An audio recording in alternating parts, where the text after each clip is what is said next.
बात करते हैं एक गवर्नर साहब की, और गवर्नर की भी अकाउंटेबिलिटी की गई, उनका भी मुहासबा किया गया। वो कौन गवर्नर थे और गवर्नर का मुहासबा करने वाला कौन था? ये दौर है हजरत उमर फारूक रदी अल्लाह ताला अन्हु का। और हजरत उमर फारूक रदी अल्लाह ताला अन्हु की मैनेजमेंट का तो कमाल था। आप करते ये थे कि आपकी आदत मुबारक थी कि आप किसी भी शहर की जामा मस्जिद में जाते और आम लोगों से गवर्नर के बारे में पूछते थे कि क्या तुम्हें गवर्नर से कोई शिकायत तो नहीं, कोई कंप्लेन तो नहीं। एक दफ़ा एक शहर में पूछा तो लोगों ने जवाब दिया कि जी हमें हमारे गवर्नर से 4 कंप्लेन्स हैं। वो शिकायतें कैसी हैं और क्या मामला थे आपको बताते हैं, लेकिन इस तफसील में जाने से पहले ज़रा गौर कीजिए व्यूवर्स कि अगर आप में से, हम में से कोई ऐसा शख्स है जो अपनी जिम्मेदारी पूरी करने में उसे कोई मुश्किल आती है तो गौर से सुने इस वाक़े को, फिर गौर करें कि क्या वाकई मेरी मुश्किलें ऐसी हैं, और अगर ऐसा लगता है कि मेरी मुश्किलें तो कुछ भी नहीं है तो फिर कोताही नहीं करनी है, हिम्मत करें और अपनी जिम्मेदारियां पूरी करें। अल्लाह पाक ने जिनको मनसब दिया है, जिनको मौका दिया है, इक़्तिदार दिया है, अपनी जिम्मेदारियों को पूरा करें।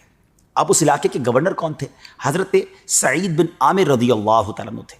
वो 4 कंप्लेंट्स क्या थी नाज़रीन? पहली कंप्लेंट लोगों को ये थी कि हज़रत सईद बिन आमिर जो है वो फजर के बाद नहीं मिलते बल्कि इशराक चाश्त के बाद मिलते हैं। दूसरी कंप्लेंट ये थी कि वो रात को नहीं मिलते। तीसरी कंप्लेंट ये थी कि वो हफ्ते में 1 दिन लोगों से नहीं मिलते। और चौथी कंप्लेंट ये थी कि वो कभी कभी बेहोश हो जाते हैं। हज़रत उमर फारूक ने जब वो 4 कंप्लेंट्स, 4 शिकायतें आपके सामने रखी तो जो हज़रत सईद बिन आमिर ने जवाब दिया ना, जब आप भी सुनेंगे तो हैरान हो जाएंगे। जब आपसे पहला सवाल किया गया कि आप फजर के बाद नहीं मिलते, आप इशराक चाश्त के बाद मिलते हैं, तो आपने फरमाया कि बात यह है कि मेरी एक ज़ौजा है जिसने मेरी तकरीबन 30 साल तक खिदमत की है, मुझे सर्व किया, लेकिन अब बीमारी की वजह से, माजूरी की वजह से वो डिसेबल्ड हो गई है, और अब मैं नमाज फ़जर के बाद उनके लिए नाश्ता बनाता हूँ, उनकी कुछ खिदमत करता हूँ और उनके कपड़े भी धोता हूँ, और उसके बाद मैं लोगों से मिल पाता हूँ, इसलिए मुझे थोड़ी सी ताख़ीर हो जाती है। दूसरी कंप्लेन लोगों को थी कि आप जो है वो हफ्ते में 1 दिन नहीं मिलते, तो आप कहते हैं कि ए अमीरुल मोमिनीन, मैं गवर्नर ज़रूर हूँ मगर साथ गरीब भी हूँ, मेरे पास पहनने को यही एक जोड़ा है, मैं हफ्ते में 1 दिन इस जोड़े को धोता हूँ फिर उसे सुखाता हूँ, इसलिए लोगों के सामने नहीं आ सकता, इसलिए मैं हफ्ते में 1 दिन लोगों से नहीं मिल पाता।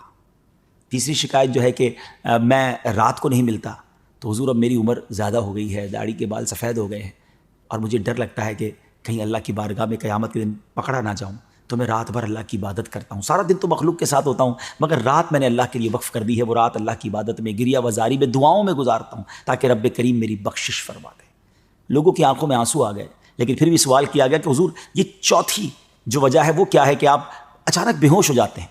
तो आप फरमाते हैं कि मेरी उम्र 40 साल हो गई है और कभी कभी मुझे अपने 40 साल की ज़िंदगी के बारे में गौर करता हूँ तो 40 साल के गुनाह याद आते हैं कि मैंने 40 साल में न जाने कितने गुनाह किए होंगे, और क़यामत के दिन कहीं मैं रुसवा ना हो जाऊँ, तो इसलिए वो याद करके उस खौफ के आलम में मैं बेहोश हो जाता हूँ।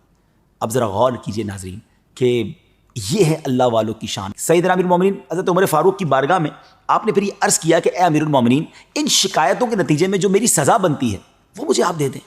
हज़रत उमर रज़ी अल्लाह तआला अन्हु के हाथ उठे और रब से इल्तिजा की कि या अल्लाह, इस तरह के कुछ और गवर्नर मुझे अता किए जाएँ, मुझे इन पर फ़ख्र है। नाज़रीन सोचिए, ऐसे भी गवर्नर गुजरे हैं, खौफ खुदा वाले, अल्लाह की याद में रोने वाले, गुरबत की ज़िंदगी गुजारने वाले, रियाया के माल पर पलने वाले नहीं बल्कि खुददारी के साथ जीने वाले। अल्लाह करे कि आज ये वाक़या हम सब के लिए सबक आमोज़ बने और हम अपनी ज़िंदगी के बारे में गौर करें कि कहीं ऐसा तो नहीं कि अपनी ज़िम्मेदारियों से हम कोताही कर रहे हैं। अल्लाह मुझे और आपको जिस जिसको जो ज़िम्मेदारी मिली है उसे पूरी करने की तौफ़ीक़ अता फरमाए।